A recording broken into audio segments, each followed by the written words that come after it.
Hi friends, how are you? Hope you're well. I'm here today to do a book review for you of Meet Me in London by Georgia Toffolo. This was sent to me very kindly by Netgalley, Georgia Toffolo and Mills and Boon, the publishers, for a review. This is an ARC copy. There's some kind of discrepancy a wee bit in the publishing date. Supposedly, according to Netgalley, it was yesterday. I think Mills and Boon it's later on, so just keep your eyes out for it. So what's this book about, I hear you ask? This story is about Oliver, who has been brought in to deal with all the problems of Russell & Co.'s new big department store opening in Chelsea. And it was supposed to be being dealt with by his cousin, but his cousin, I think, is way over his head and doesn't really know what he's doing. He's getting people's backs up. So Oliver's been brought in to obviously iron out all the problems, get the store ready for opening on the actual date it's due to open. And that's kind of his job. On the side of that, you have his mother, who is trying to get him to settle down, have a wife, have kids, the whole shebang. Basically because Oliver's dad, we learn, is not well, so Oliver's dad's obviously running the company. He wants to obviously step back, or needs to step back due to his health, and Oliver will be taking over. So you have that sort of storyline going. But then you have the story of Vicky. Vicky works in a pub. She also teaches three youngsters from the neighbourhood sewing, because she's a very good seamstress. She also designs her own dresses and sells them online. Oliver comes into the bar that Vicky's working at and likes her, and then he asks her twice to marry him, and she turns him down because she thinks he's just a drunk lout. They happen to meet by accident again a couple of pages later, and he shows her, he pretends he's working for Russell & Co. He shows her around the new store, although it hasn't been opened yet.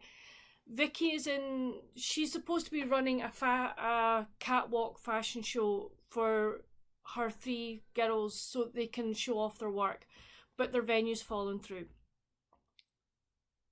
So the story is really the story of Oliver and Vicky and their budding friendship, and he asks her if she'll pose as his fiancée for his parents for the opening of the store, and she says yes.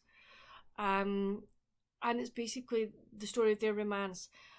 But there are various various other stories happening within this. Vicky has three friends called Zoe, Lily, and Malia, and they are a very close quartet for various reasons, and they have this signal called Lost Hours, where if any of them are in trouble, any of them really need to talk, then they just send this text, and they all do like a Skype chat call, which I really loved. I thought it just shows that to have folk and know that you have friends there who are willing to pick up the phone at any point in time in the day, whenever you need them, is such a special thing.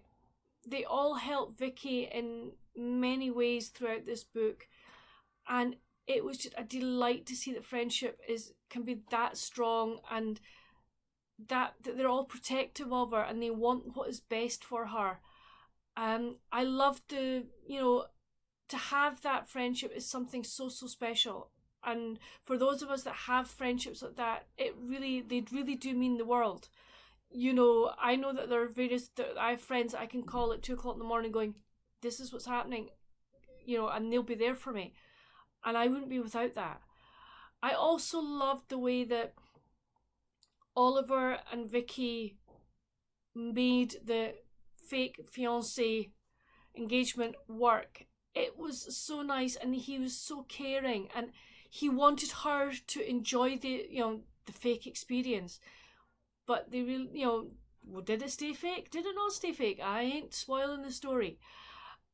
But it was beautiful, and you know, he was such a nice man, such a lovely character. You fell for him. You really did. You felt for him. You fell for Vicky. You wanted the best for them at all times. And it was a delightful story. I could see this. I know I've read this book now, but I would highly, highly recommend you go and get it. And if you can hold off till Christmas, have your tree going. I could see myself curling up in this chair or in a chair down in the sitting room. Christmas tree on, the lights twinkling, the curtains closed, fire on, candles flickering, snuggled up in a blanket, reading this book with a cuppa and something nice like a piece of chocolate cake or a cookie or whatever, and with maybe some Christmas music playing in the background, and it would just be such a delight to sit and spend a day reading this book. I read it over 2 days, but I know if I'd started in the morning, I would have finished it at night. It just grabbed me and kept me going and going and going. I wanted to know what happened next. So honestly, friends, when this comes out, pick yourselves up a copy of Meet Me in London by Georgia Toffolo. You will not be sorry you did. It is an ideal Christmas read. It will get you in the spirit. You'll just want to devour this book. Seriously, you'll so want to devour this book. And the great thing is, it's the start of a quartet, so we will get Zoe, Lily and Malia's stories coming up, which I cannot wait for. If there is anything as good as this one, we're in for a treat. So please let me know down below if you go and pick this book up, what you think of it. I hope you won't be disappointed. I know I wasn't. But that's it for today. Hope you've enjoyed this review, and I'll see you soon. Bye.